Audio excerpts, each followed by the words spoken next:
Okay, let's start. Do you have any questions from the last times? Okay, so mhm.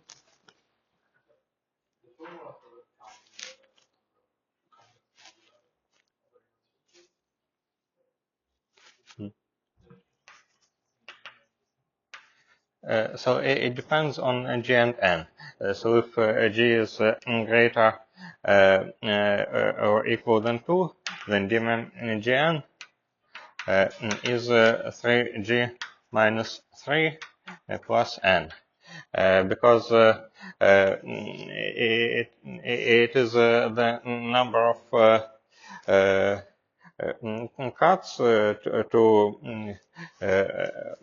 obtain all these points.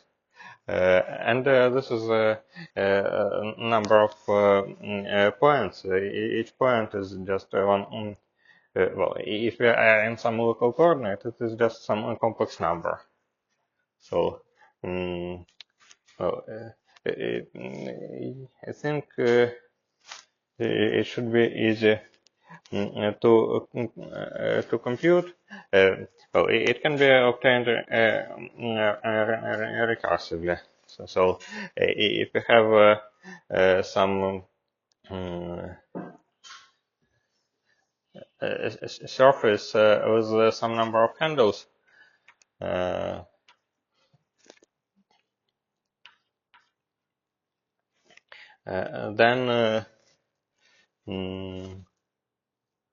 what do you think? So.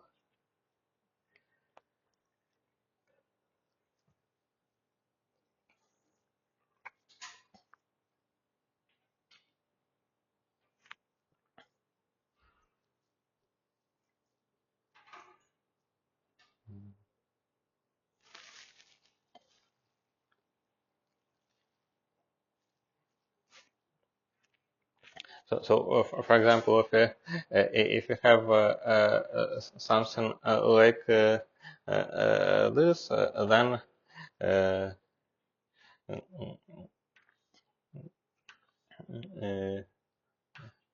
we have like some number of complex moduli, number of these boundaries which should be identified. And if we increase genus by 1, then what should we add? So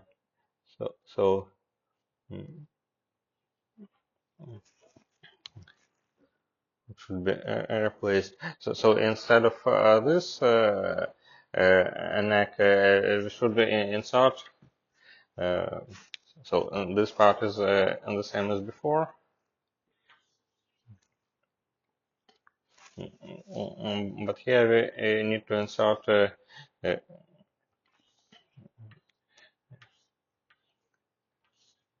another pants.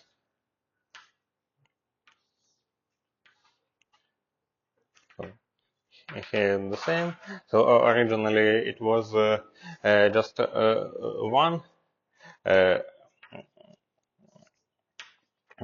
number here, and here instead we have 4.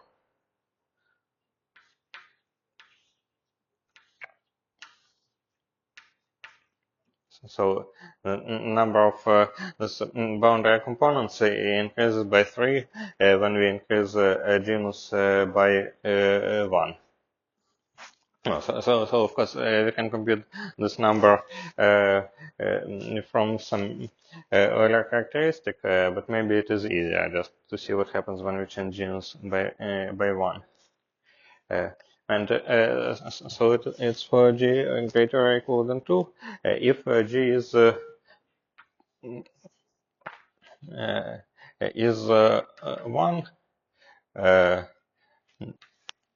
and n is greater than n is greater or equal than 1, then dimension of mgn is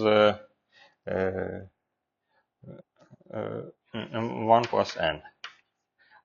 Wait, no, not 1 plus. Oh, equals to n. This is because this torus has a translation symmetry, and if there is one point, this point can be moved to 0.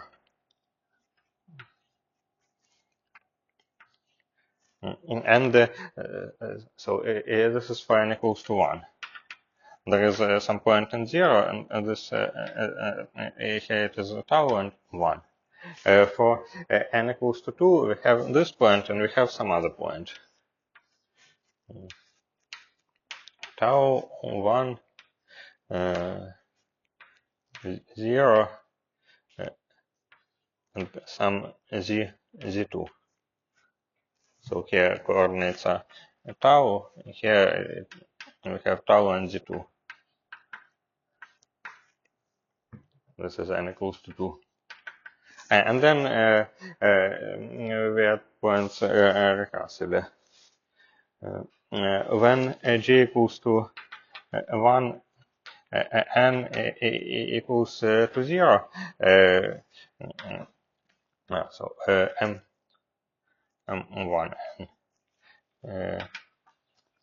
dimension of m1, 0 equals to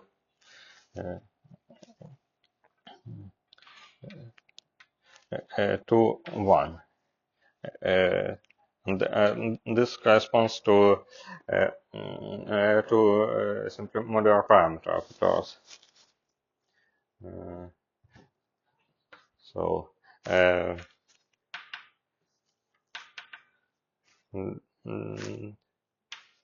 then there are also formulas for genus equal to 0, equals to n minus 3. It is for n greater or equal than 3. And the dimension of okay, I don't even know if people define the space as in any sense, but otherwise, so m00, m01, m02, m03. All these dimensions are simply 0, because if there are 3 points, we can move them to 0, 1, and infinity. So, and all these dimension computations depend on a symmetric group of our surface, because, for example, here we have translation symmetries, and because of this dimension depends on n a little bit discontinuously. So if we add at least one point, then we kill this symmetric group.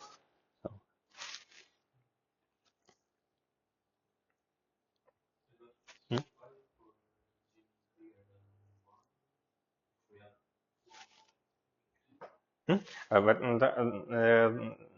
we will simply have coordinate of this point, and there are no symmetric groups for a genus greater than 1, because there are some special points. For example, we have task points where we have functions with a little bit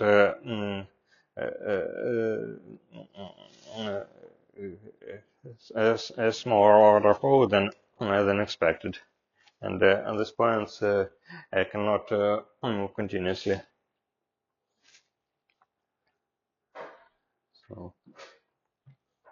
So this n minus 3 for m0n is simply the initial dimension minus dimension of symmetric group of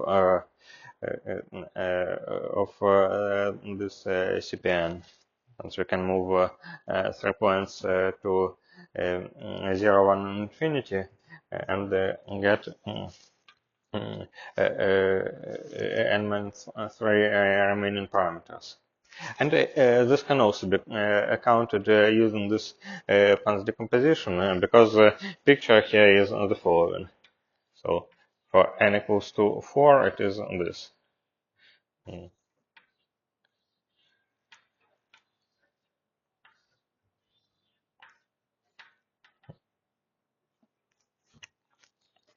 Like two parallel pans.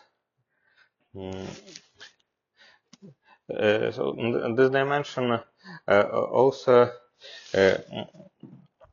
coincides with the dimension of the Miller space. And it can be obtained in different way. So I'll say about this G equals 2 case.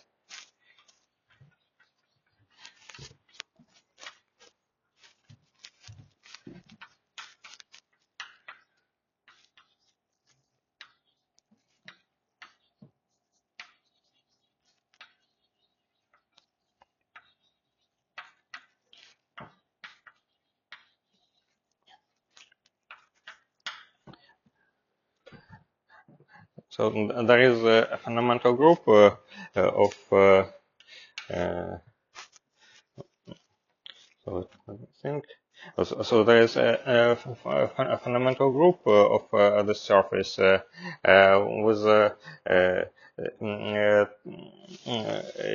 2G plus n generators, and we should represent this fundamental group by some SO2R matrices. So Teichmuller space is because we cover this complex surface. So when we talk about Teichmuller space, we think about hyperbolic structure, not about complex structure. So we study surfaces with hyperbolic metric of constant curvature. So we want to uniformize this surface, namely to obtain it as some factor of the upper half plane. And then each generator of the fundamental group starts acting as an automorphism of this upper half plane. So it is in SL2R with some open condition that all these elements should have eigenvalues greater and less than 1. So they should be hyperbolic. So it's on the following. There are G matrices A, and then G matrices B,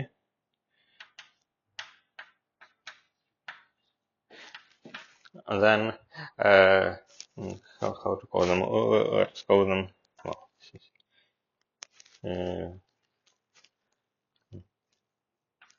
M1, Mn.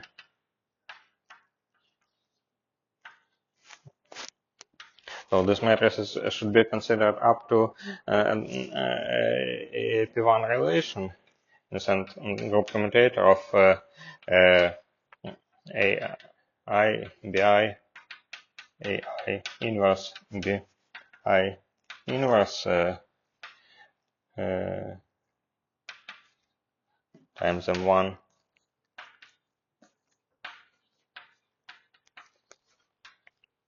should equal to 1. And all this should be factorized by actually let me think. This, and we also fix traces of m's to be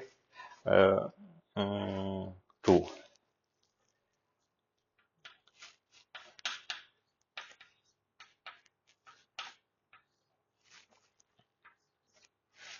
so that they are so that we don't have finite geodesics around this points, and all this should be factorized by SL2R. So I forgot to say that all these matrices are so A I B I M I, they lie in SL2R. So now all this should be factorized by SL2R.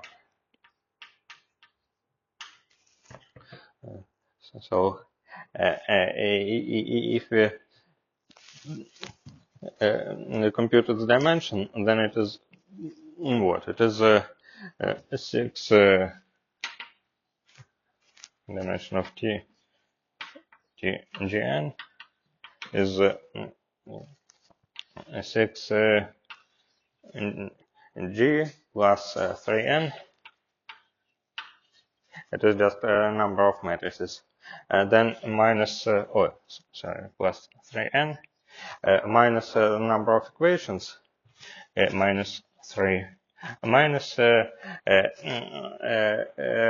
dimension of this SL2R. So it equals to, and minus number of these conditions, minus n. So it equals to 6g minus 6 plus 2n. So it is twice dimension of a modular space, but this dimension is complex dimension, and this dimension is real, because T-Miller space is real. So it has complex structure, but it is not obvious. So and it covers this modular space. And if you use this description, so this works only for the hyperbolic plane, but it explains a little bit that sometimes we can have symmetries, or in a sense there can be some non-trivial stabilizer, and because of this, the dimension is a little bit different for small g's and n's.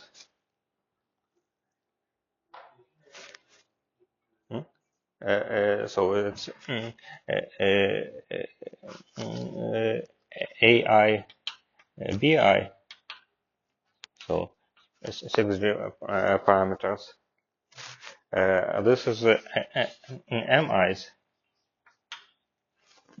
3n parameters.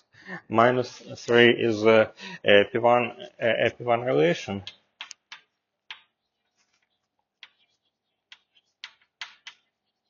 It is here. This is SO2R factor over SO2R, and this ends are traces MI equals to 2.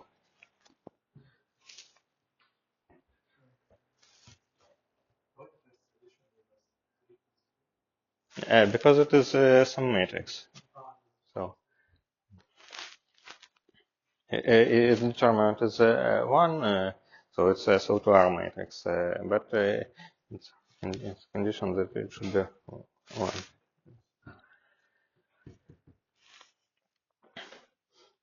And then why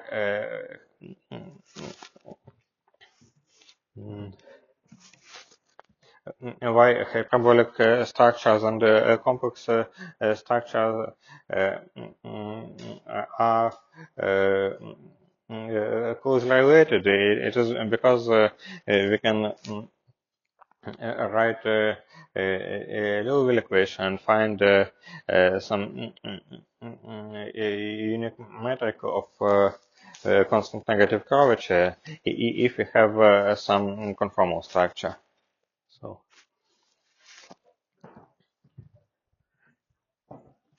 So conformal structure only fixes complex structure only fixes a conformal class of metric. In a sense, it fixes something like dz bar. It says that we have such a initial metric. Then it can be multiplied. So dz bar. It can be multiplied by arbitrary function. And then we need to find this function to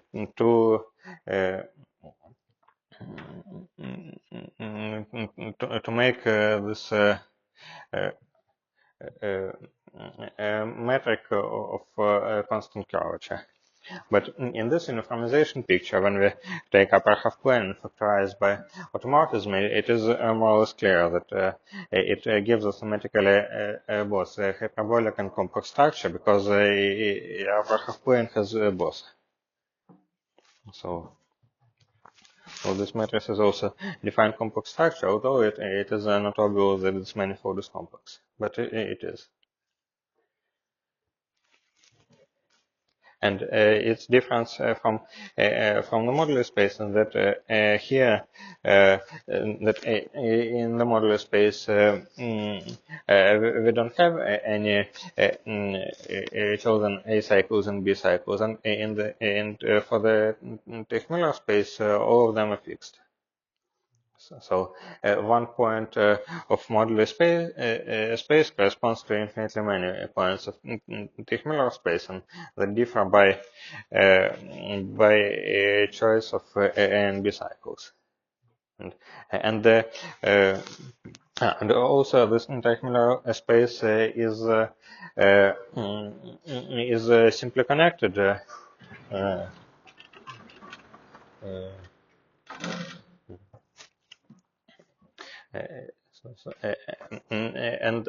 So a modular space can be realized as the factor of a Teichmüller space over a mapping class group. I don't know. I don't remember how it is called. What is called in MCG. GN. Because it is a group generated by so-called den twists. Well, so there is some more abstract definition that it is that it consists of diffeomorphisms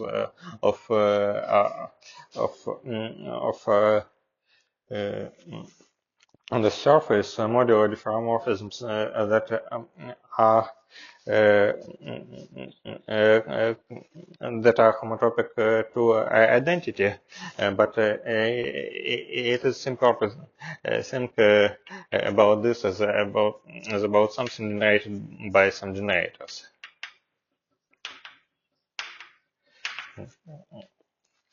So den twist is the following: we have some handle of this kind, and there is some cycle. It can be also. So there is some closed curve, and it is let us draw here some line like this. So it's a map that does the following.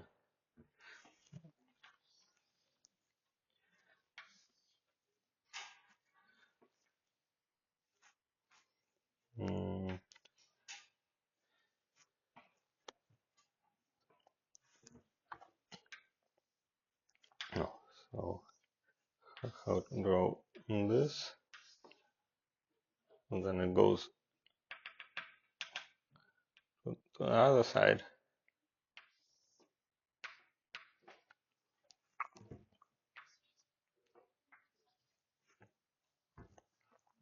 Like this.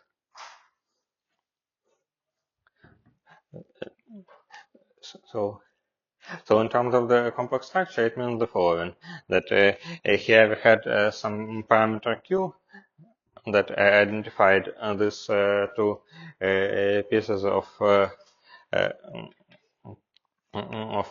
surface. And here we have q times e to the 2 pi I q times e to the 2 pi I. So, and actually, conformal blocks are functions are not on the modular space, but on Teichmüller space, because they are not single valued. And for example, the action of this dent twist in the case of four-punctured sphere is what? It is so we have a 0, a t, 1, and infinity. So it is the analytic continuation of this kind. So 0 t times e to the 2 pi I 1 and 1 and infinity.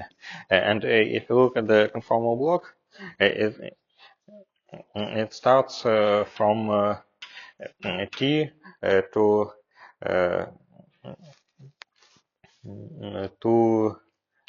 delta p minus delta 0 minus delta t. So let us say that this curve is gamma 0 t. Let us call it this way. This fractional power of t times 1 plus something. So this dent twist related to gamma 0 t acting on conformal block gives e to the 2 pi I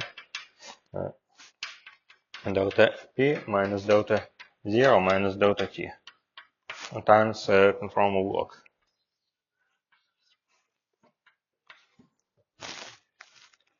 Right. So, so conformal blocks are some functions on the Teichmüller space, and since this mapping class group acts in some non-trivial way on the space of conformal blocks, we have the structure that well. We have the structure of can we call this local system? Yes. So we have some action of a fundamental group of MGN, which is a mapping class group, and when we try to bring these conformal blocks to the modular space, we get not functions but sections of some non-trivial vector bundle. It has some name, and I don't remember precisely. Maybe it's called Higgs bundle. I'm not sure.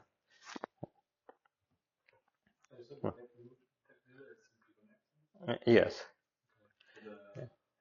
Natural coordinates in Teichmüller space are the following. So since it is hyperbolic, then there are so to define it. So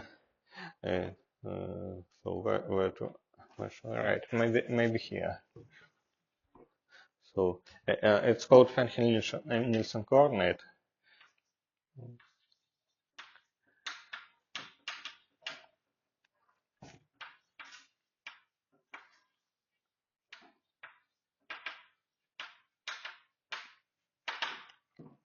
So there are lengths of these boundary components.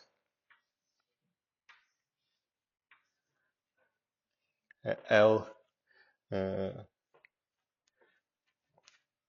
L, so there are L1, L2, the L3,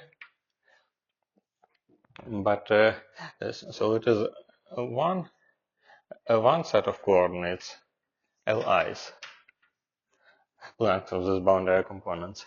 But also, such hyperbolic pans don't have any moduli. In a sense, if you fix three lengths, then metric on this separate sphere is unique. Uh, but there are some distinguished points at these boundaries. They can be defined in terms of geodesics, so we can fix 3 points. So length coordinates.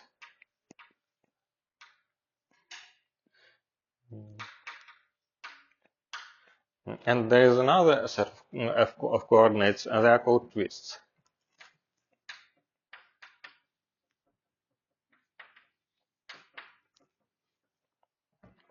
This is when we connect the two boundaries of this pans. We have this distinguished points at the boundary, and there is some distance between these points here, and so there is this delta L. So if I remember correctly, this distance should equal to Li times tau I. Now, let me think if it is this or simply tau.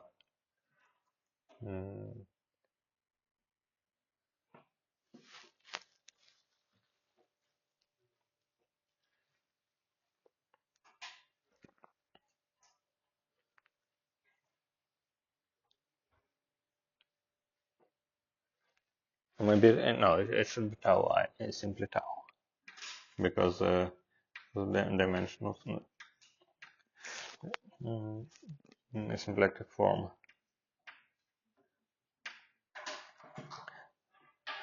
So there are these coordinates, and we see that their number is precisely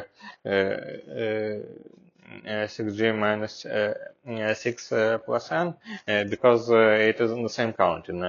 If moduli space we had 3g plus 3g minus 3 plus n complex coordinates, and here we have 3g minus 3 plus n in pairs.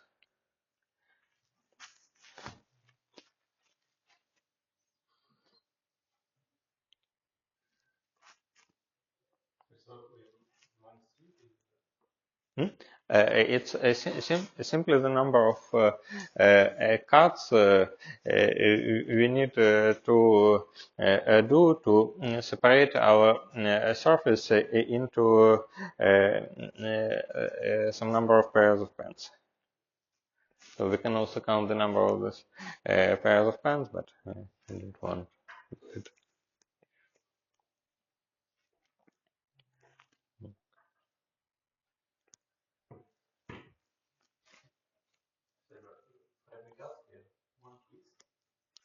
And one length. So yes. So these cuts are, so these lines are geodesics. Well, of course, we need to prove some theorems like that in each class in the fundamental group there is a unique geodesic, all this, but this usually follows from study of the upper half plane. Because if there is, because if you have some unique geodesic above, then it is a unique below. So, so we cut this hyperbolic surface using the geodesics, and the result we have this pans with hyperbolic metric and with fixed geodesic, with fixed lengths at the boundaries, and there are also these parameters of gluing, these twists. And oh, there is also a symplectic form. It's called Will-Peterson form. It is a sum of dl I wedge d tau I. Oh. And this is independent of choice of these coordinates, because its coordinates depend on depend mm, on the choice of cycles. So and I was saying this to show that Teichmüller space is simply connected, because it's simply R plus to 6G minus 3 well 6G minus 6 plus 2n. So mm,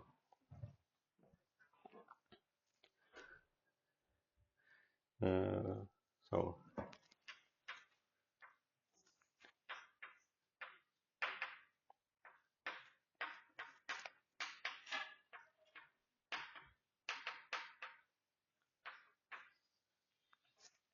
and coordinates on this class are precisely this geodesic lengths and uh, okay, no, so let me think.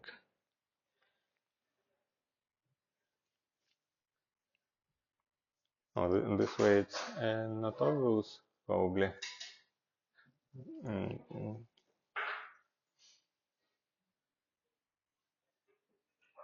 Because twists have periodicity. Mm, let me think.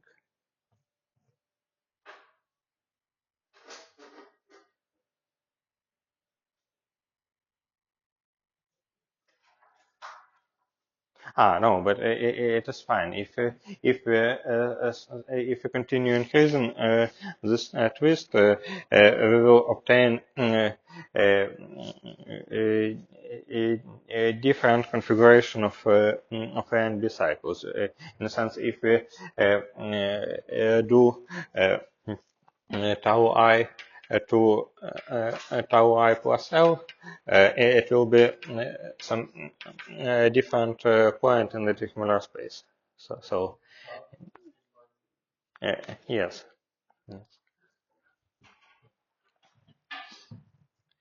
And this dentist can be performed along any curve.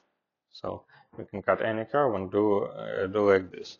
And we can also do partial dent twists. So, for example, here it's not necessary to do this full turn.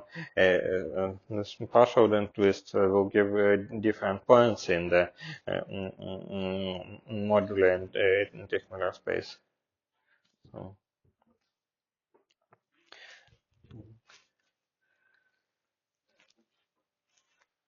So, are there any questions about this?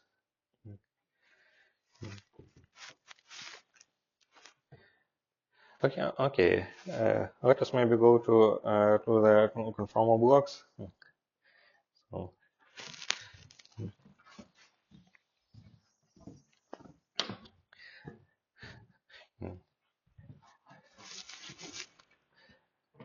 So, last time we studied dimensions of spaces of conformal blocks.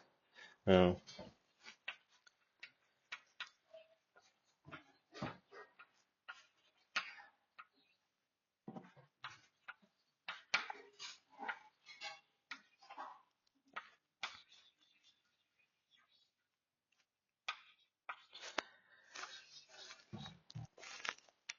And today, let us ask what happens if we insert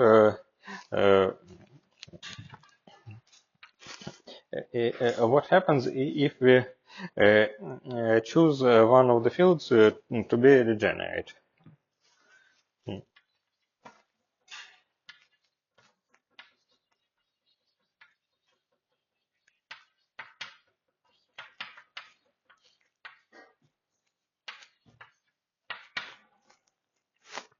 So let us consider the case where there are many points with some arbitrary deltas, and somewhere we have delta 1, 2. So there is some other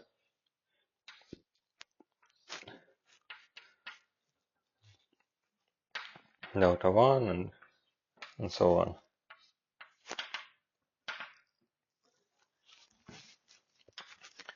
So let us study the correlation function with phi 1, 2. So phi 1, 2, let's call it delta t. Phi 1, 2 of z with some O 0 of z times O t of t, O 1 of 1, and so on. So I forgot precisely who is phi 1, 2, who is y 2, phi 2, 1, but yeah, good. But it should be a field that satisfies this differential equation, that dz squared of so we can say that there is a null vector L minus 1 squared. So we'll probably fix it at some moment, but now I forgot what is the name of of which field. So L minus 2 acting on phi 1, 2 is so this is probability 1/2. This convention is different. So let us just, but it's not very important. We just need to say that there is some second order equation. So there is such a null vector, and we say that if you want some irreducible or unitary representation, this vector should be put equal to 0. It also means that L minus 1, so it also means this equation that d squared phi 1, 2 plus L minus 2 phi 1, 2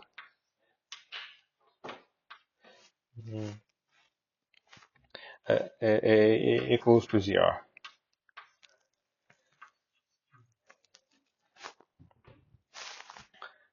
So, so let us try to think what it means for the correlation function. Let us try to insert this equation under the correlator. So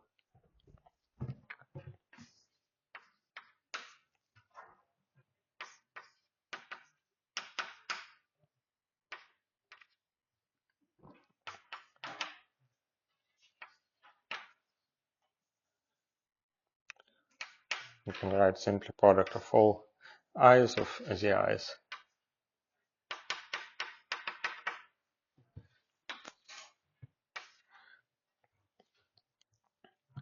It will equal to minus b squared.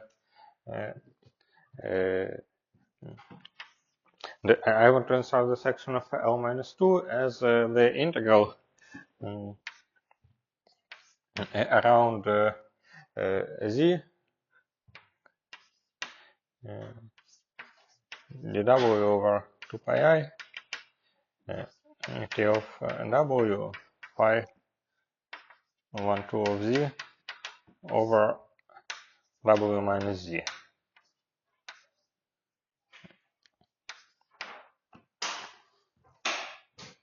Product all i's of the i's.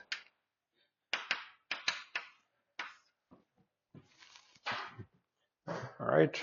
It is simply the action of O minus 2 taken from the OP.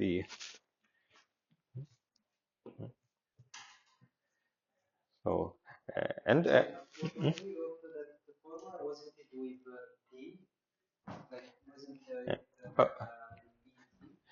oh, so it means this mm, that O minus 2 of uh,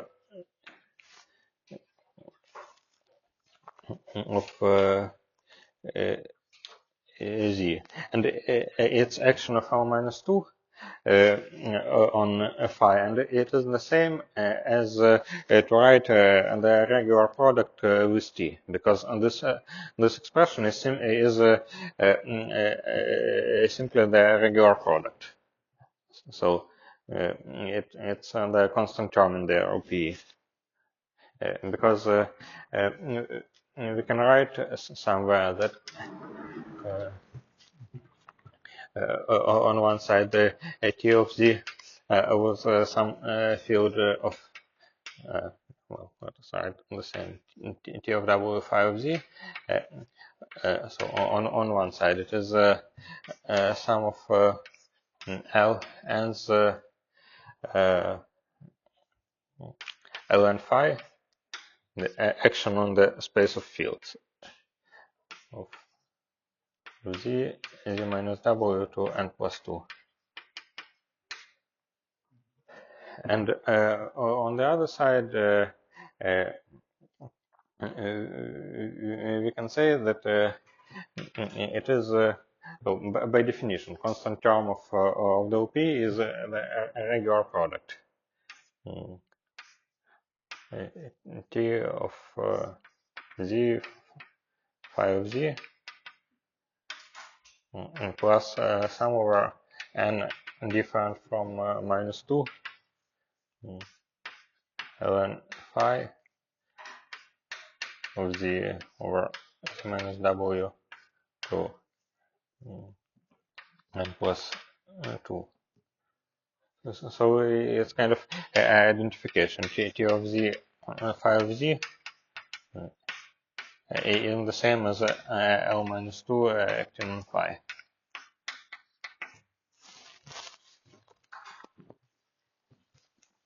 So, for example, when we studied this algebra generated from energy momentum tensor, kind of operator version of the vacuum module, we also had this phenomenon then that multiplication by L minus action of L minus 2 was a multiplication by a T of Z in this way. In a sense, it was a regular product of T with everything else. And also, I think if you write other terms of this expression, they will be related to products with the derivatives of t. So probably there should be some coefficient, probably. So let me think which precise coefficient. Oh, so, let us simply add there should be some coefficient. D k t of z with phi of z will be L minus 2 minus k phi of z, because we can do the same with t derivative.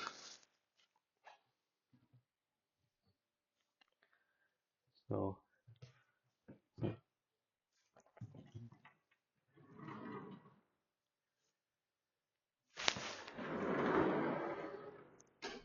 yeah, so we have this formula, right? And to study this, we want to move this contour to all other points. So it is the same as to write it as sum around all the i's, sum over I minus b squared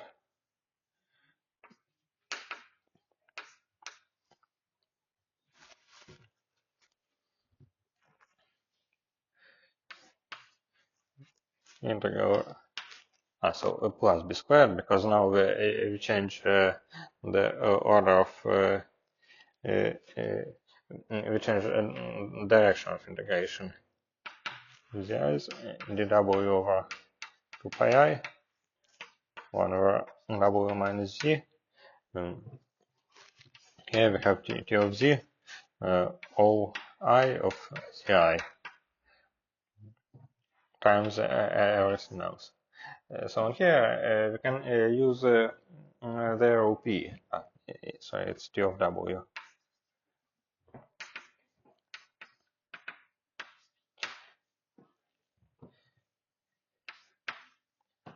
It's under the correlator.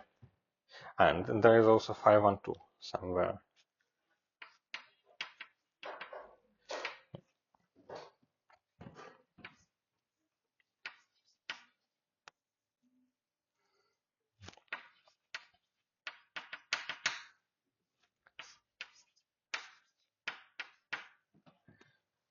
And the first term is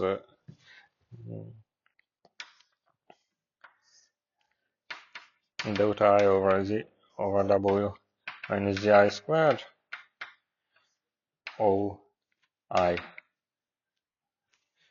of Zi plus D O I of Zi over W minus Zi.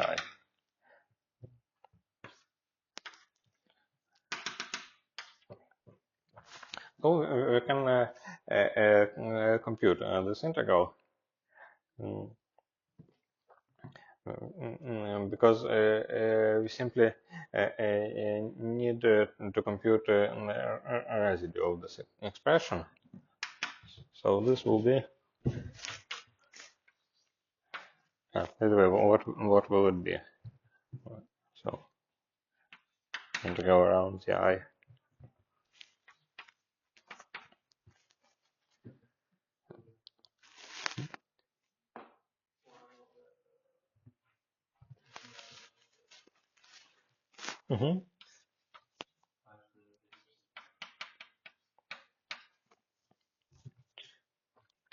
dzi of this phi 1 2 product of O's and what else?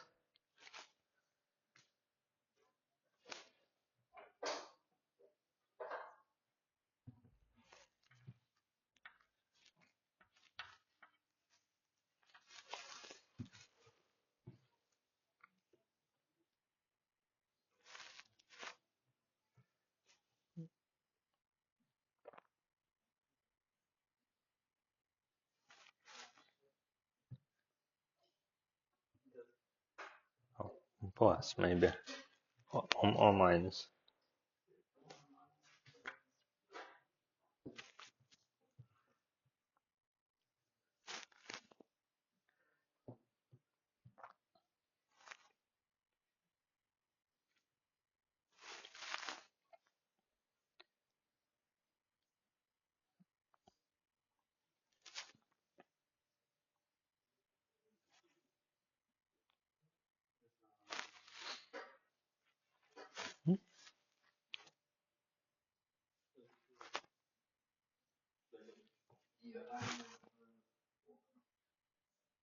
Yeah, di of what?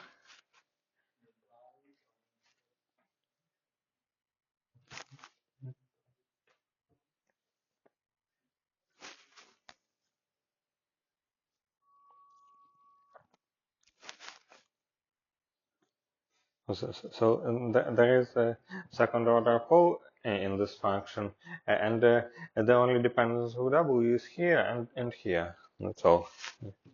So what would give?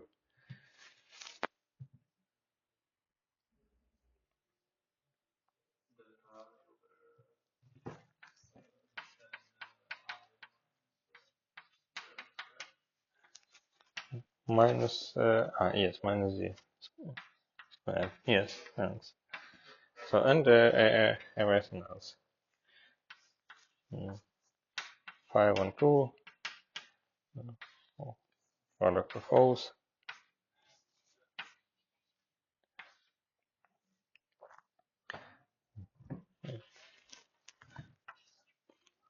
So collecting all this together, we can obtain the following equation.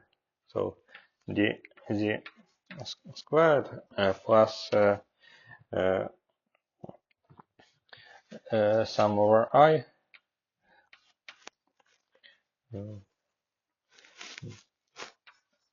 d squared sum over I and dot I over z minus zi squared plus 1 over z minus zi d zi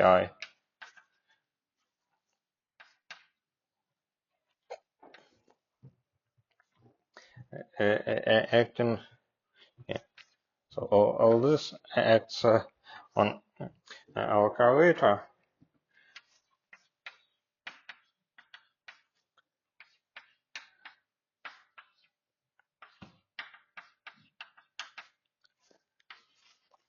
equals to 0.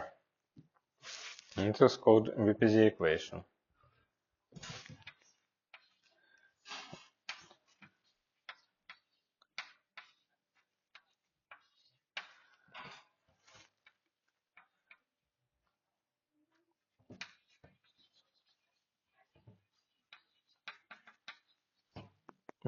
Go on, Яков замовочку. And concerning this expression, which I obtained here, it reminds a little bit different expression. So actually, I think it can be derived this way, but let us ask about the following. Well, maybe you can write it here. So it was about this calculator. What happens if we consider the following calculator: insertion of T of z under some calculator of product of all i's of the i's.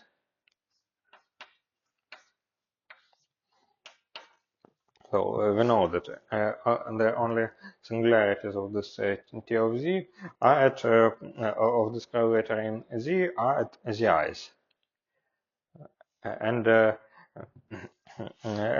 residual singularities are given by this OP.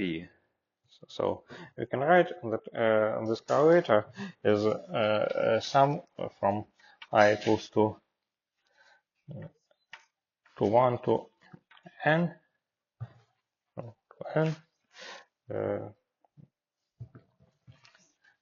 delta I over z minus zi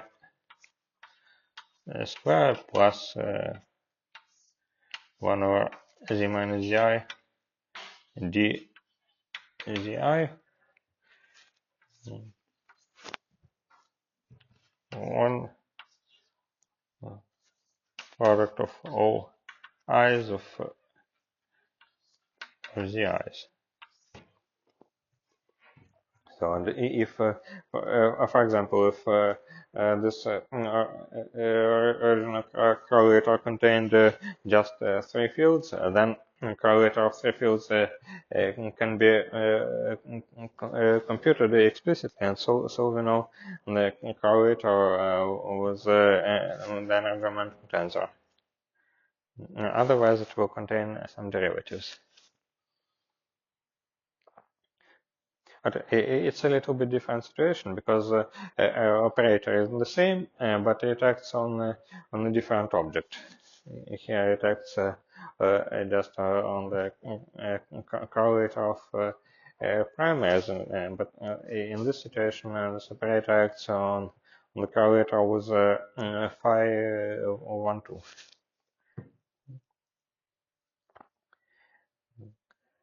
And actually, the same can be done for other symmetries, because we know the OP of the scans with all fields, they're expressed in terms of action of the corresponding algebra on the space of fields, so we can obtain such kind of OP. So we can obtain this OPs locally, and then since these are the only singularities, we can write some global expression, so some of these OPs. Alright. Okay, so is it fine?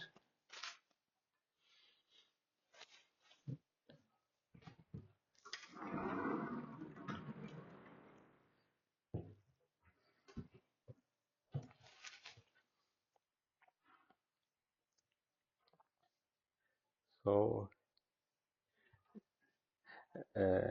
now let us talk about the application of this equation.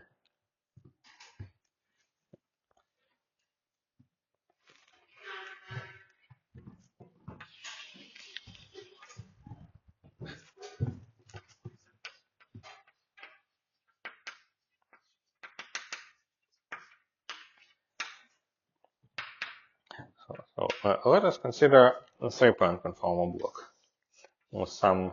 So I denote this degenerate field by a small point, but or maybe we can denote it like this. It is phi 12, and here we have some and delta of alpha infinity, delta of alpha 0. So let us consider such conformal block. So we know that on one side it has some explicit expression. So let us say that these are points. No, let us call this 1, and this let us call this 2. So this conformal block has some explicit expression. So B, let me write some expression. So correlator phi 12 of Z O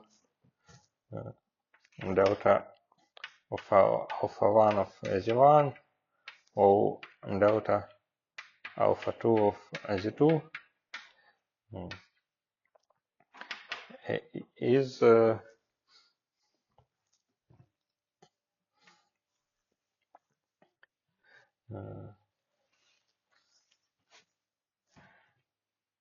some constant over Z minus Z1 to some power. So do I want to write it? Probably. Maybe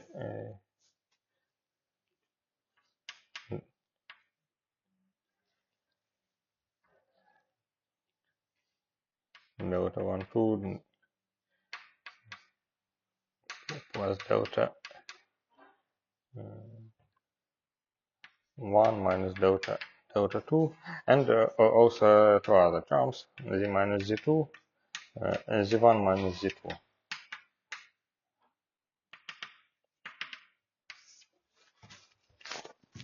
So this is on one side.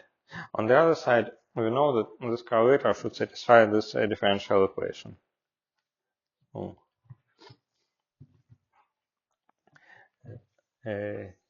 dz squared plus mb squared delta 1 over z minus z1 squared plus delta 2 over z minus z2 squared plus dz1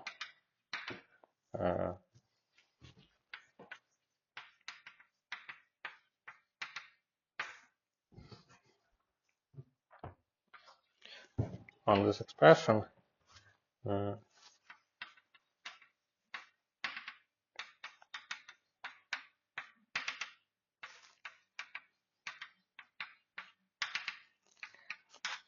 equals to 0.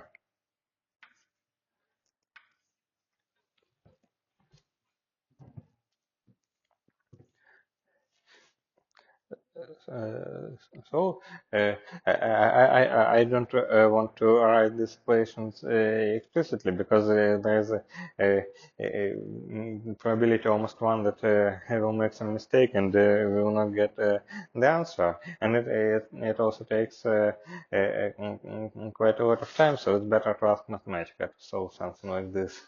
But the general idea is the following, that we should have some equation which turns into the algebraic equation on delta, because this this function, this three-point function, does not contain any parameters. Wait, how to say this? So this three-point function is uniquely defined, and the fact that it should also satisfy some differential equation of this kind is some condition on its parameters. So each of these operators decreases the overall power in all these z's by 2. And so when we and when we apply these derivatives, a single derivative produces some term which is proportional to deltas. Here we have some multiplication by delta. So all these terms produce something linear in all these three deltas. And if we act with this second derivative, dz squared, then it produces some quadratic expressions in delta, because we need to differentiate twice, such terms and such terms. So as a result of this computation, we will get something like this. It will be some coefficient at times, maybe, so we will have something like delta 1 squared, maybe delta, let's try delta 2 squared, plus delta 2 times something, plus something, equals to 0.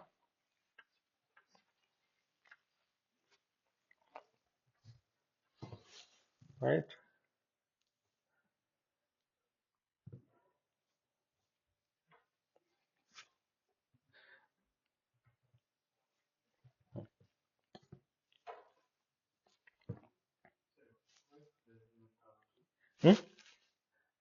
Because so it is in general quadratic in delta 1 and delta 2. So if you want to write some powers of delta 1s and delta 2s here, then what should it be? Maybe it will be minus 2 delta 1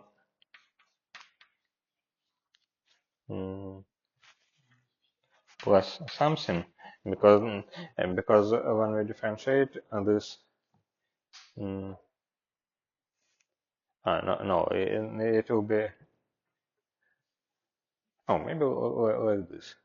Here we'll have minus 2 delta 1, and here we'll have delta 1 squared plus something.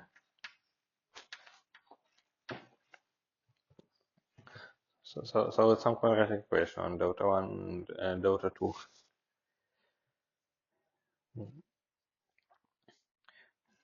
Okay, and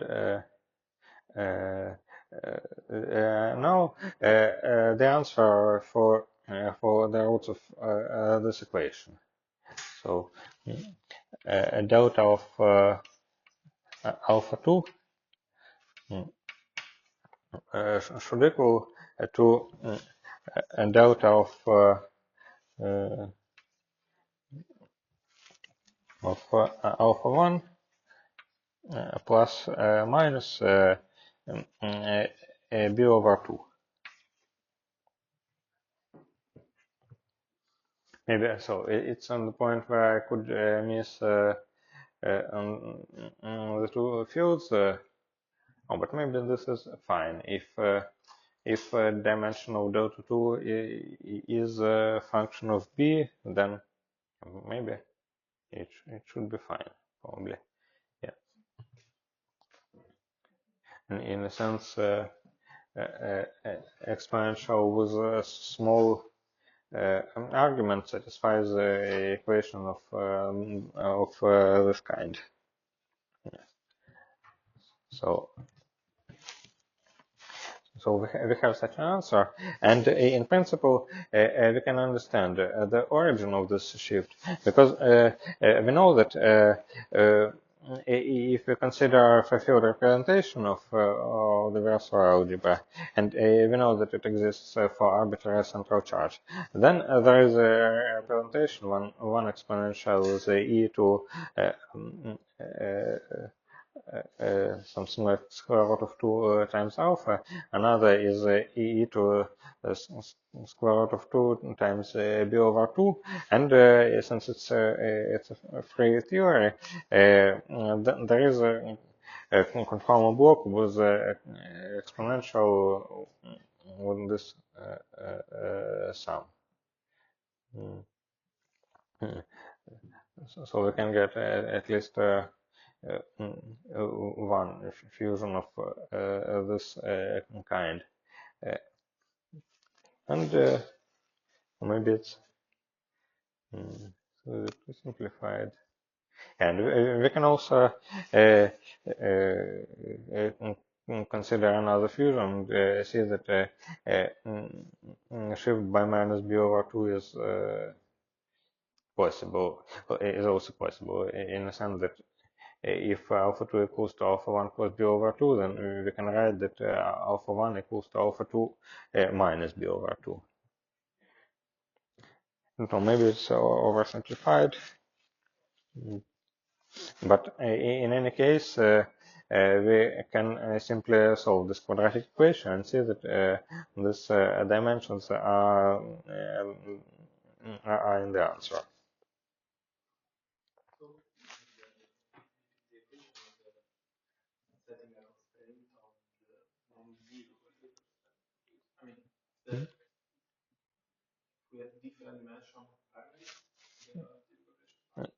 Yes, yes.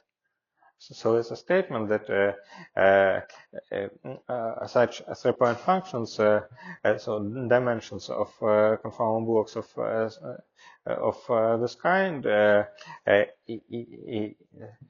dimension of space of such conformal blocks is 2 when no, it is 1 when this condition is satisfied. So delta of alpha 2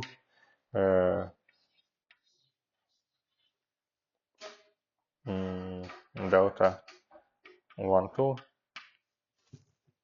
Actually, maybe it's not 1 2 but 2 1 in the previous notation, but never mind. Yeah. So it's a field with b in the formula for dimension. So dimension of the space is 1 if alpha 2 is alpha 1 plus minus b over 2, and 0 otherwise.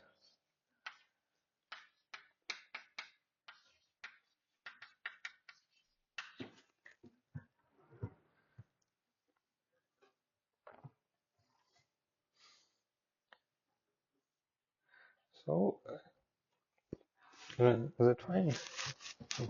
So now let's go to the next example.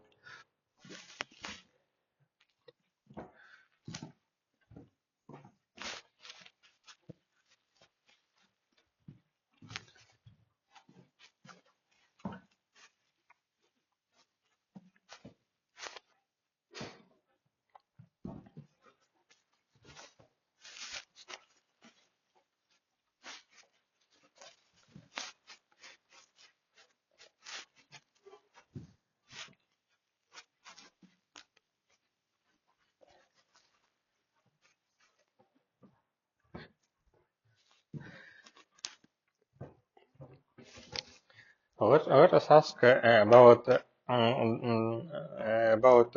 dimension of these conformal blocks. It will be delta of alpha 0. Here it will be delta. Actually, let me choose this notation to the previous ones, so to make it consistent, in the sense that alpha and m is 1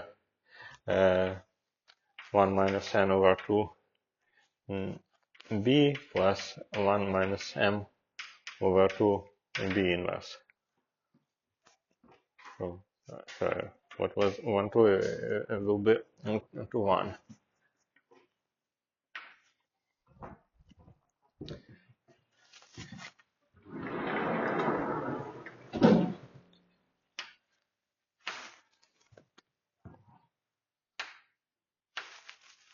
Otherwise, I would need to write b inverse everywhere.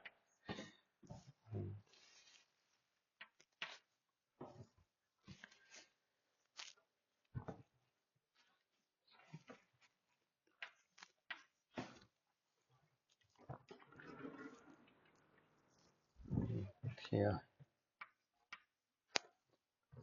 No, it should be fine. So here it is delta to 1.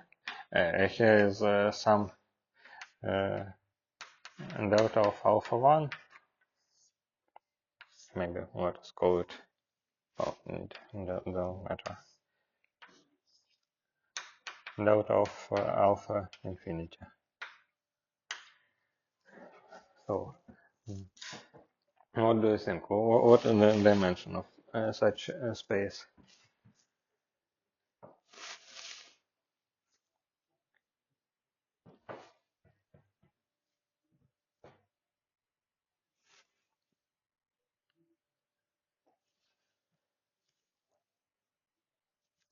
And how to think about this?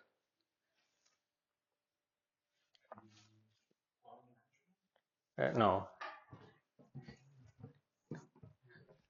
Also, so the logic is the following. Yes. So this conformal blocks of this kind.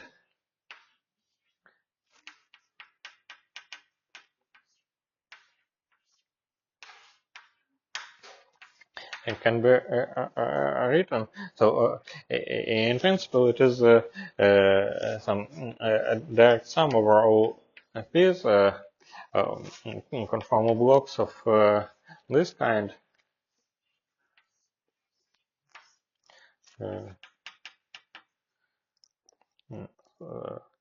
Well, let me use these notations simply. Alpha 0, alpha p, conformal blocks of with arbitrary charges. Alpha 1, alpha infinity. So this is one-dimensional only when this condition is satisfied. So this sum reduces to simply sum over plus minus. all blocks of this of a 0 plus epsilon be over 2. And here alpha 0 plus epsilon be over 2.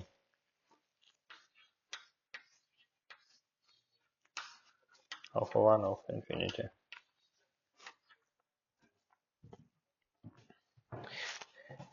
And what is the interpretation of this? Or how to realize this conformal blocks explicitly? We can take our BPZ equation and say that such a correlator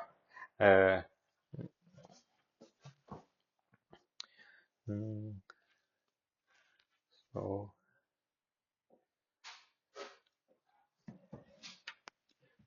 let me think. So such a correlator phi to 1 of z phi O1 of z1, O2 of z2, O3 of z3 equals to some product of z minus zi's, so z minus zi's to some powers product of zi minus j to some powers times some function of their double ratio.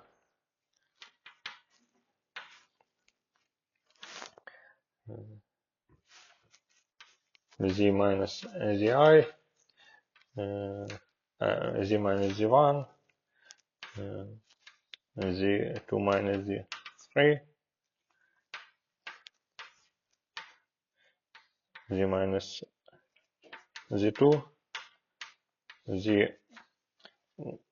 z1 minus z3.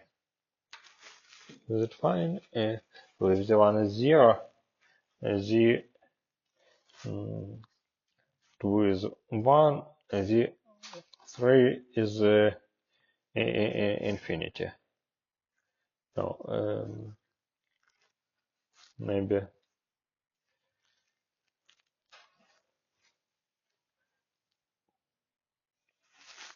it's better to do like this: z minus z3, z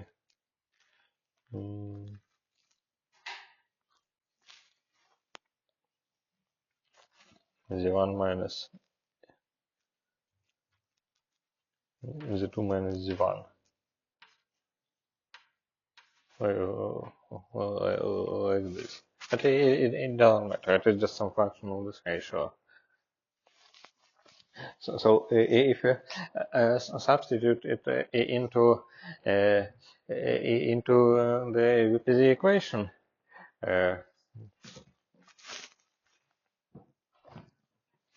so let us act with BPZ.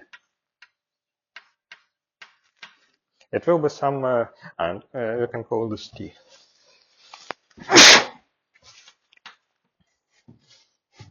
It will produce something like dt squared plus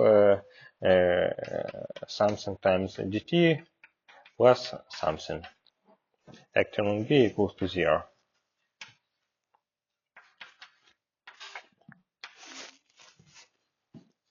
And so we can check in principle that it will be the hypergeometric equation.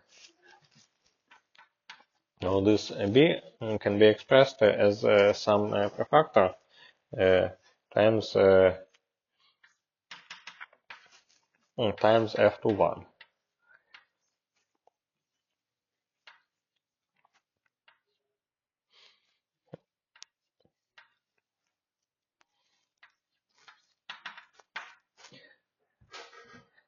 But There are situations when it's even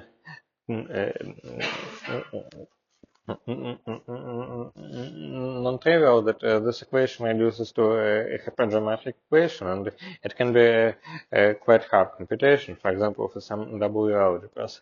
And maybe it is better to think about this in the following way, that such conformal blocks have prescribed monotomies around each point.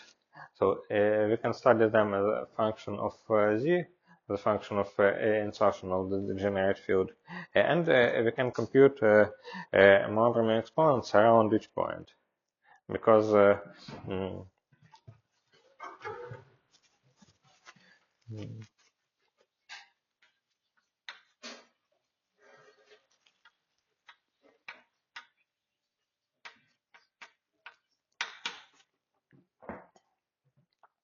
I mean the following, that if we consider the OP of f phi to 1 to 1 of z with some arbitrary field O alpha of W, then it is delta, it is z minus W to power delta of alpha plus minus b over 2 minus delta of alpha minus delta of minus b over 2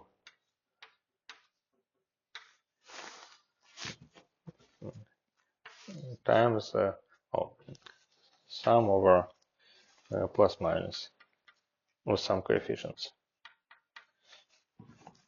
O alpha plus minus b over 2 of W plus some corrections. But the point is that we can compute power of z minus W here. Let us call this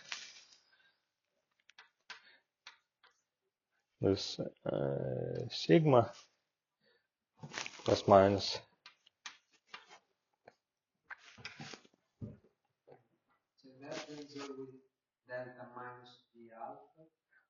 Yes, because it is a degenerate field of type 2, 1.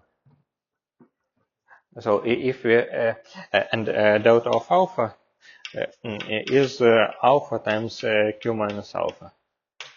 So this symmetry has a different form.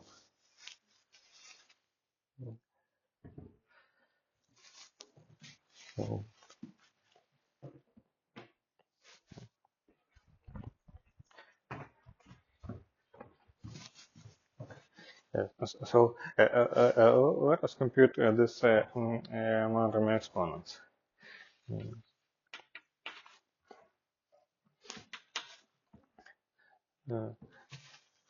So it is alpha plus minus b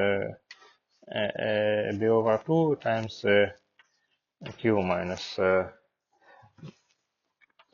alpha minus plus b over 2 minus alpha times q minus alpha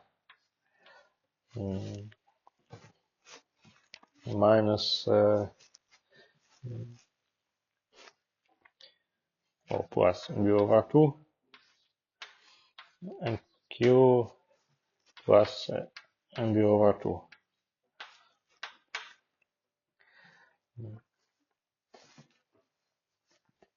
So first everything which is proportional to q, alpha plus minus b over 2 minus alpha plus b over 2, right? And then quadratic terms. And we have minus alpha squared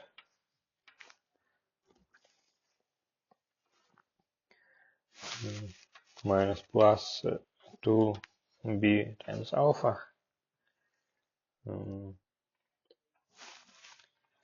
minus b squared over 4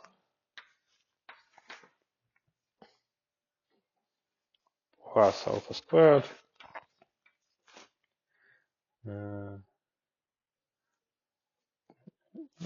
plus b squared over 4. Yes, so this cancels, this also cancels.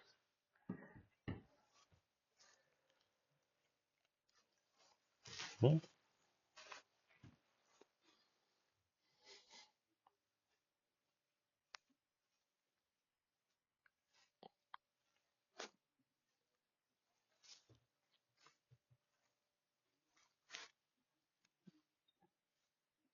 So example closed shouldn't be the alpha. Yes, thank you. Yes, I was thinking precisely about this. Thanks.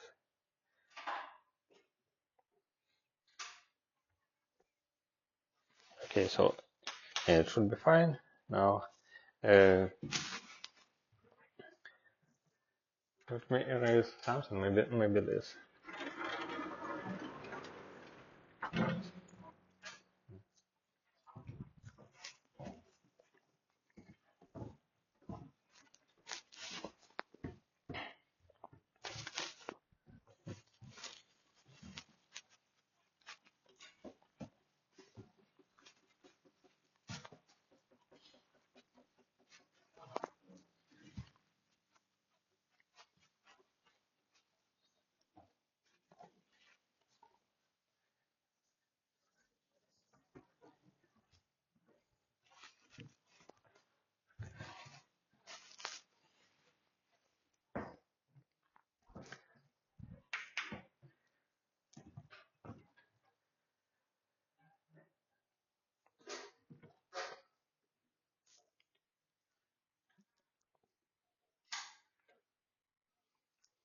So this also cancels. So let's look at this. So this cancels.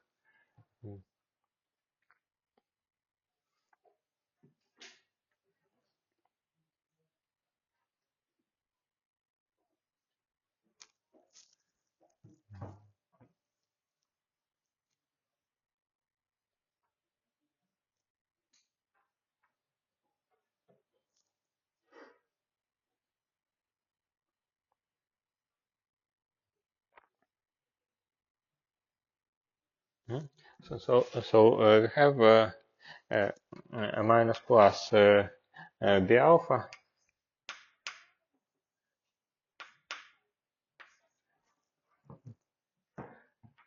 plus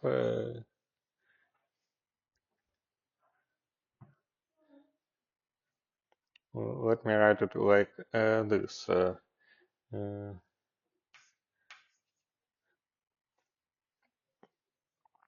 1/2 plus minus 1 plus minus 1 over 2 times b squared plus 1.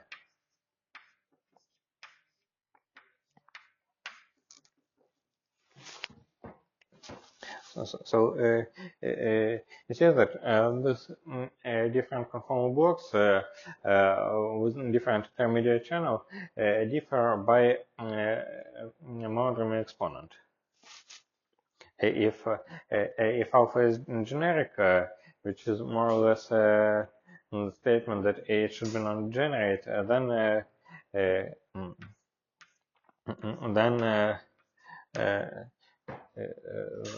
this monodromy exponent defines this conformal block uniquely, right?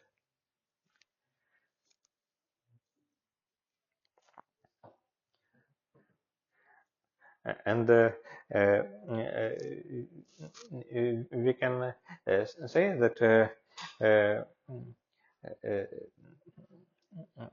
this conformal block as a function has some monotony exponents minus plus b alpha plus this combination at point 0. Then it has some other monotony exponent at point 1. They are described by different by a different alpha, and it also has some other exponents at infinity. So in total, we see that there is some sphere with three punctures: 0, 1, and infinity. And if we compute an analytic continuation of our conformal block in Z around these points, 0, 1, and infinity, we will have three monodromy matrices: M0, M1, and M infinity. And eigenvalues of, for example, eigenvalues of this matrix are defined by alpha 0. Yeah, so M0 will be a conjugate to the following matrix.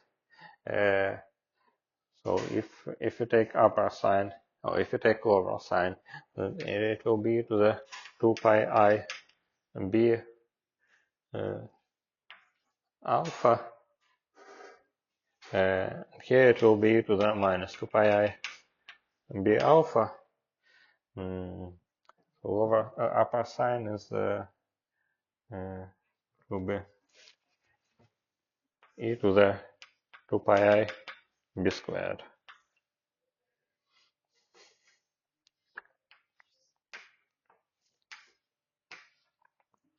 And the same for M1 and M infinity.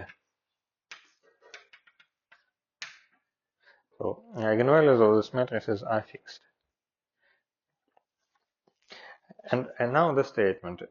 So if you have, and we also have an equation that M0, M1, and at M0 times M1 times times M infinity equals to 1. So we need to study the space defined by, let us call this, sorry, let us call this space Moduli space of flat connections. So to see flat connections on a three-punctured sphere. It is a space of such matrices M0, M1, and M infinity defined by condition. So and let us add some superscript alpha. 0 and 1 M infinity constrained by condition M0 and 1 M infinity equals to 1, with conditions that M i's are conjugate to this e to the 2 pi I b alpha I. So it is this space. And well, it should also be factorized by SO to C, because it should not depend on the choice of basis. So, and now the question: what do you think? What is the dimension of the space?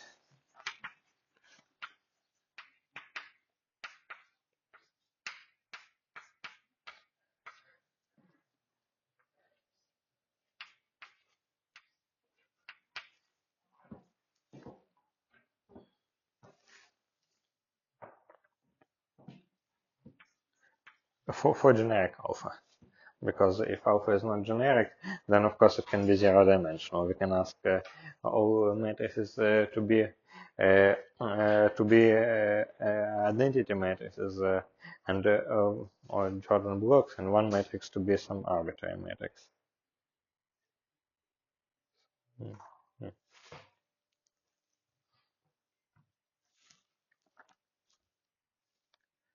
So if you apply the same logic as for the computational dimension of Teichmüller space, what happens?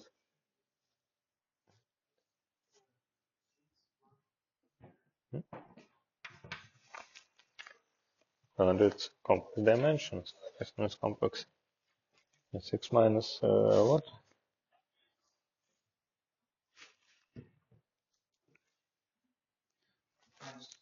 Mm-hmm. And then we have more mm-hmm. Yes.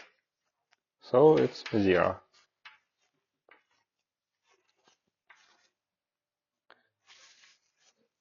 It means that this point is simply this space is simply a point. It means that if we fix eigenvalues of these matrices for these three matrices, then we can find these matrices up to conjugation. So and so to construct it, sorry, but hmm? those fix is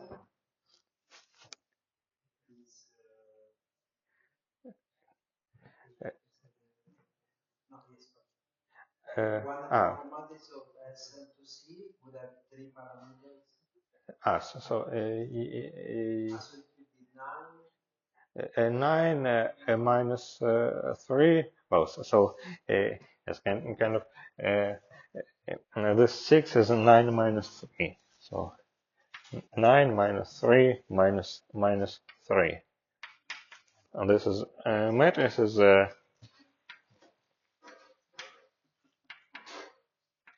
this is a equation.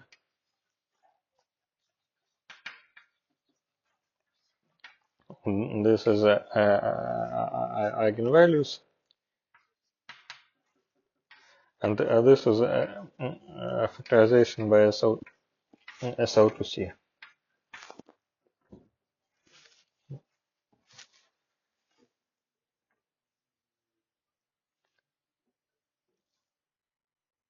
why should we fix the eigenvalues Uh, subtract only one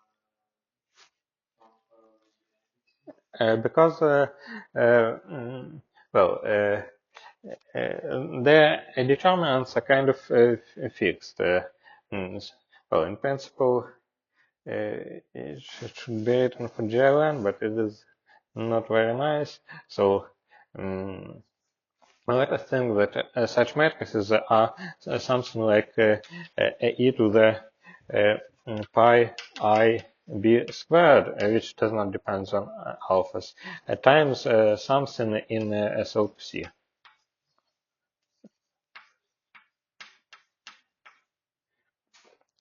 So, or we can say that the determinants are fixed. Well, let us better think about this SO2C parts of this matrices.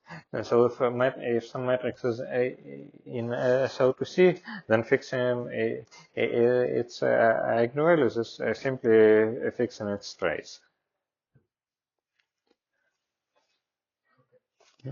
Or maybe we can, like this. So a dimension of the space is 0. So we have a unique monotony representation for given alphas.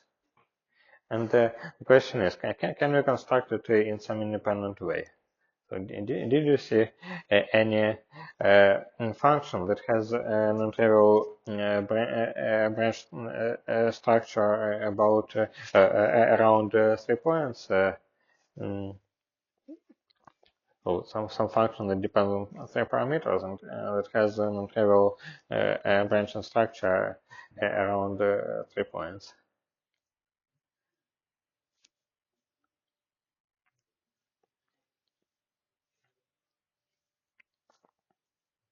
I'm saying that it is the hyperdramatic function. So hyperdramatic function has 3 parameters. So we can construct some y of z, which is f21,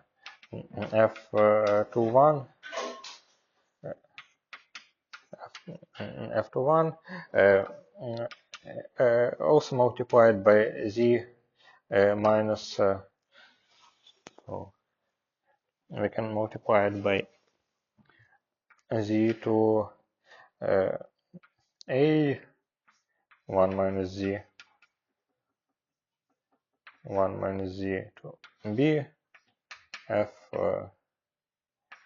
to 1 of c1 c2 c3 z. So this shifts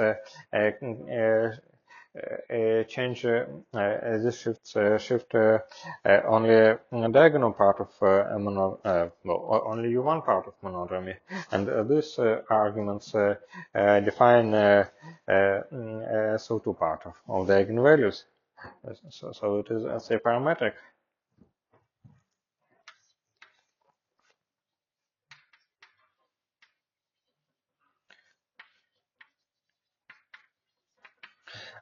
So we can construct some combination of hyperdramatic functions that has prescribed monodromies.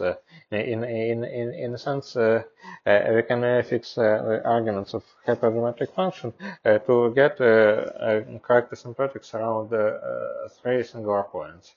And then we identify these functions with conformal blocks, because conformal blocks are defined by their monodromies. So we will have, so since this space is zero-dimensional, then if you have 2 objects with the same monodromies, there's hypermetric functions and conformal blocks. So if you have, well, the 2 objects with the same monodromy exponents, then it means that they can differ only by some linear transformation of this kind. So this way we can express conformal blocks in terms of hypergeometric functions. And if you want to construct some particular conformal block, you need to find a corresponding hypergeometric function which has a correct asymptotics around 0, and then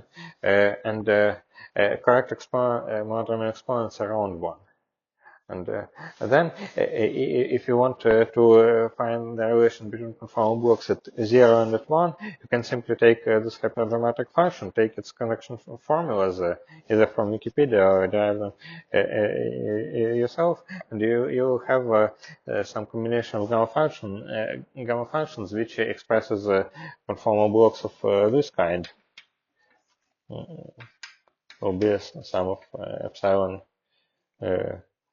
goes to plus minus conformal blocks of this kind.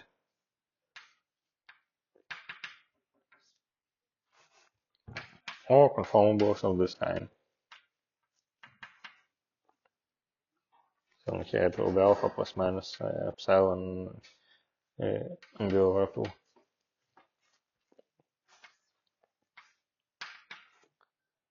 So it's a conformal block of z. This is of 1 minus z.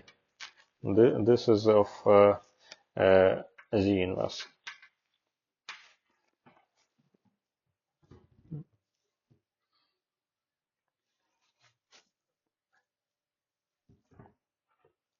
Is it fine?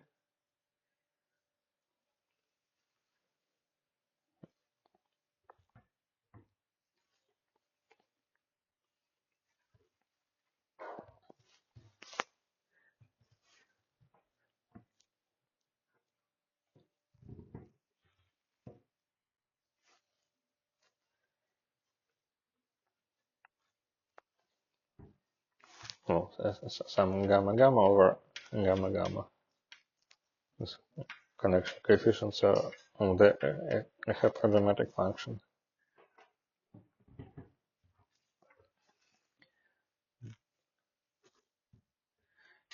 So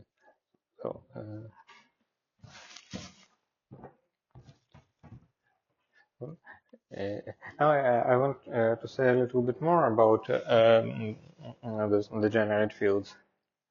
Uh, Namely,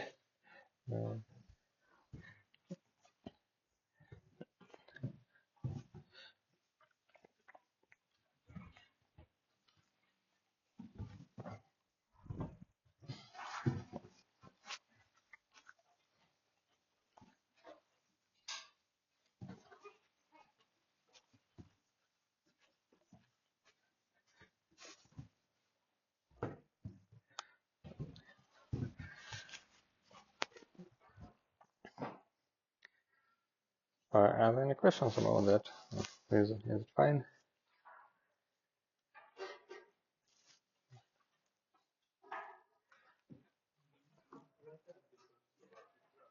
Hmm? About this? Or? That this conformal block equals to a hypergeometric function of f21 of something z. This conformal block is a hypergeometric function of something 1 minus z, and this is f21 of z inverse. And there are formulas that express them in terms of each other. So if you want to find some relation between conformal blocks, then you simply take these formulas for hypergeometric function.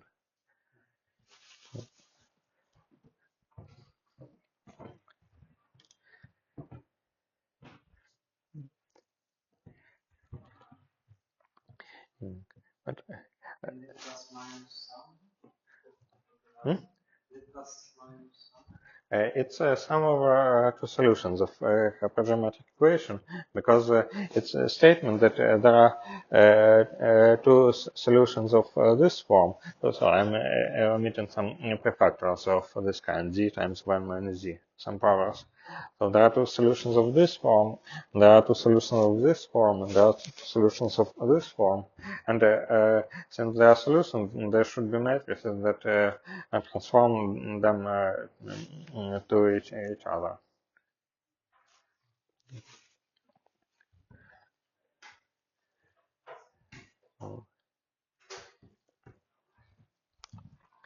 Maybe no, there's 5 minutes left. But maybe let us try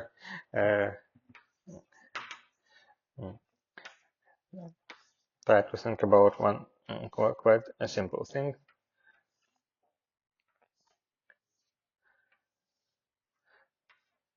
So,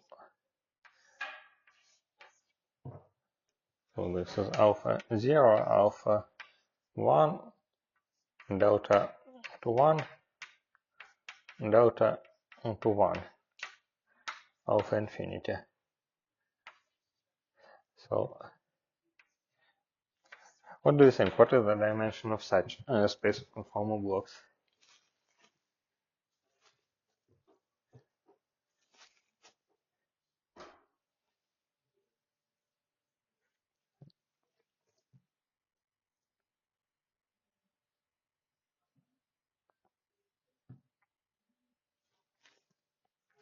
Mm-hmm. Yes. 2 times 2. Yes. Precisely. So if you write like this, uh, then it will be 8. Then it will be 8. Because there are 3 channels where we can choose plus or minus. But let us look at the original space of conformal blocks and write the following. So conformal blocks of this so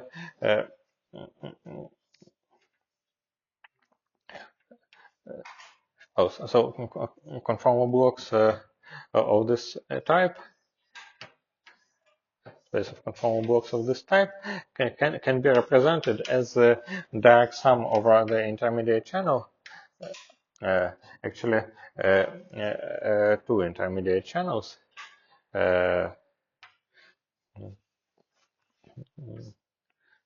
P Q. So what alpha 1, alpha 2. Let me let me first draw some picture.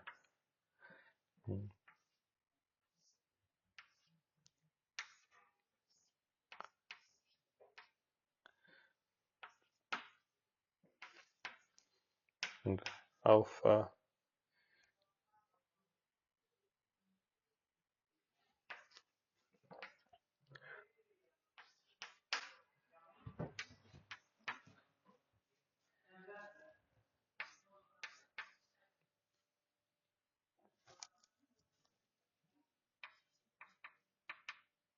alpha to 1, alpha to 1.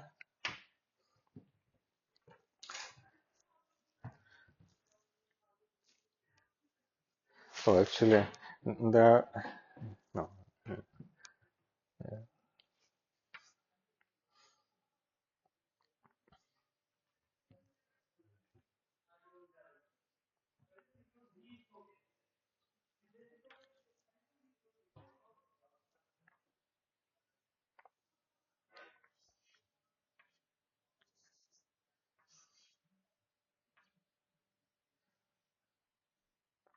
No, let me write it in this decomposition like in this way.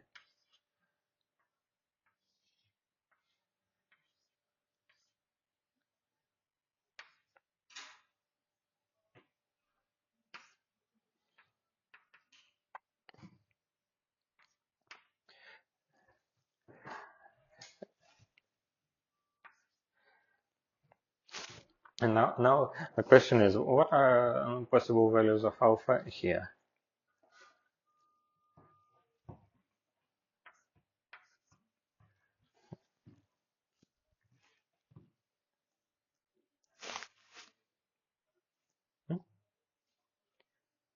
So we have two degenerate fields phi to 1, and they fuse to some field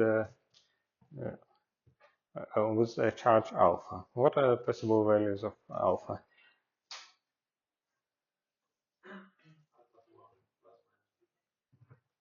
Yes, but what is alpha to 1? It was written somewhere, but probably I erased it.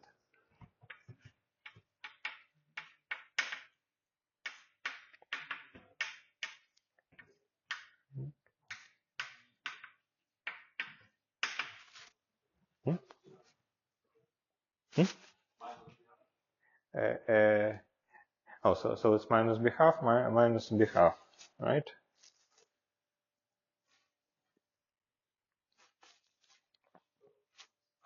Hmm?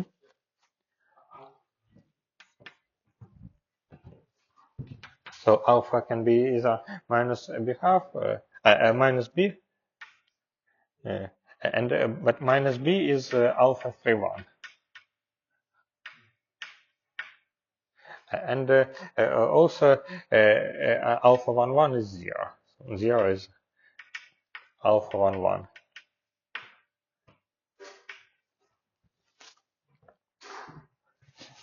So we can enroll this like this. Conformal blocks of alpha to 1, uh, alpha to 1,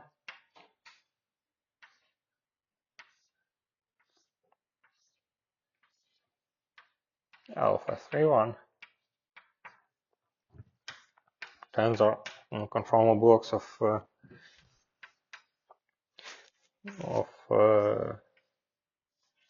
alpha 3 1,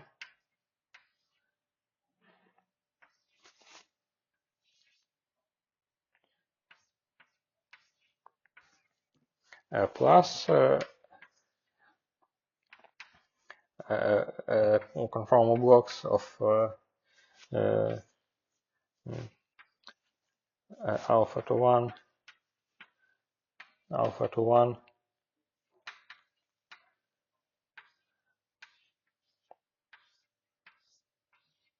0 tensor formal blocks of uh,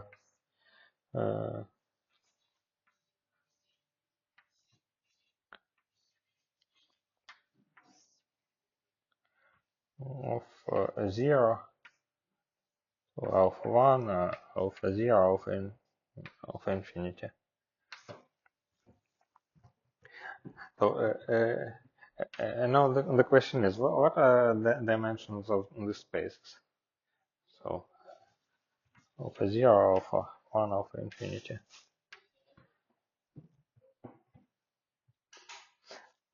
So what is the dimension of this and of this?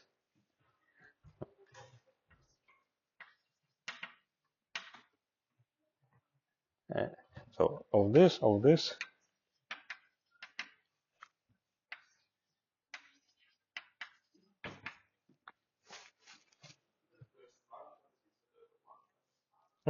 yes.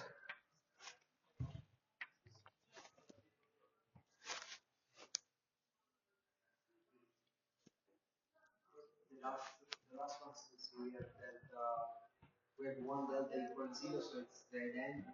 So it's the three-point function. So you mentioned one. Yes. So did someone? Okay. So, so 1 second, we are finishing.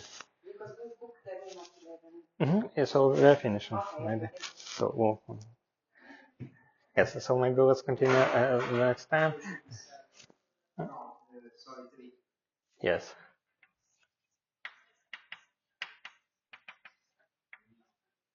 Because like it's 4 minus 1.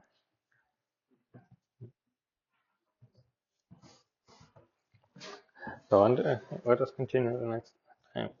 Yeah.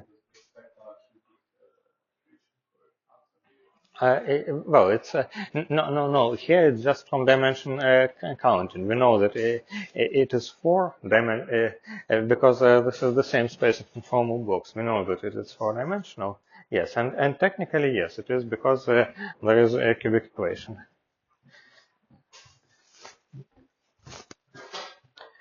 Okay, so.